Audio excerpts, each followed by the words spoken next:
સુરતમાં ચોમાસાની શરૂઆત સાથે જ પાલિકાની પ્રી મોન્સૂન કામગીરીના ધજાગરા ઉડી રહ્યા હોય તેમ લાગી રહ્યું છે, કારણ કે 2 દિવસમાં અનેક જગ્યાએ રોડ બેસી જવાની અને ધોવાઈ ગયા હોવાના બનાવો સામે આવ્યા છે।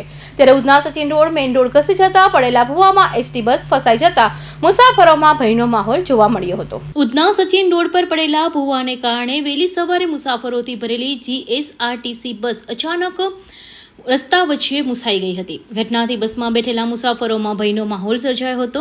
વરસાદી માહોલ વચ્ચે ક્રેન અને અન્ય સાધનોની મદદથી લગભગ 3 કલાકની મહેનત બાદ બસને બહાર કાઢવામાં આવી હતી। ત્યારબાદ એક ટેમ્પો પણ એ જ ભૂવામાં ફસાઈ ગયો હતો, જેને પણ લાંબી કામગીરી બાદ બહાર કાઢવામાં આવ્યો હતો। ઘટના સ્થળે પહોંચેલા કોર્પોરેટર દેવેન્દ્ર બોકડિયાએ અધિકારીઓને તાત્કાલિક પગલાં લેવા સૂચના આપી હતી। સ્થાનિકોનો આક્ષેપ છે કે રોડ બનાવવામાં થયેલી બેદરકારીને કારણે આ સ્થિતિ સર્જાઈ છે અને બાદમાં સુરત મનપાની ટીમો સ્થળ પર પહોંચી કાર્યવાહી હાથ ધરી હતી। તો ઘટનાને લઈ સ્થાનિકોમાં તંત્ર સામે આક્રોશ જોવા મળ્યો હતો।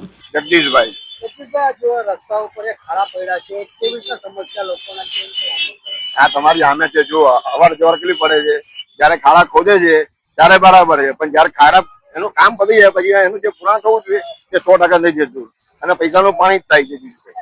અવારનવાર આ લોકો કે સ્માર્ટ સિટી બનાવવા છો, આવી રીતના અમે ડેવલપ કર્યા છે, કેવી રીતના કે કશું જ નહીં। આ આરસીસી રોડ નીચે બેસી ગયો છે અને પેલો રોડ ઉપર આવતો છે, શું કરવાના? એનું કોઈ લેવલ તો હોવું જોઈએ ને બરાબર। જો પાણી ભરાઈ ગયા છે, દર વખતે સમસ્યા નહીં, દર વખતે સમસ્યા છે। સામે તો ખાસ મોન પાણી તો ખાસ ભરાઈ જાય છે।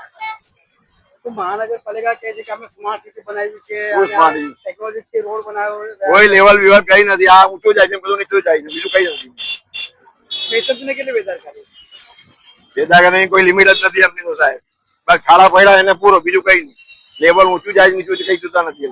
તમે કોઈ વખત નગર તમે કીધું કે ભાઈ અહીંયા આવી રીતના પાણી ભરાઈ જાય છે? ભાઈ એ લોકોને ખબર જ છે, આપણા અહીંયા પ્રતિનિધિ રહે છે જ આપણા અહીંયા।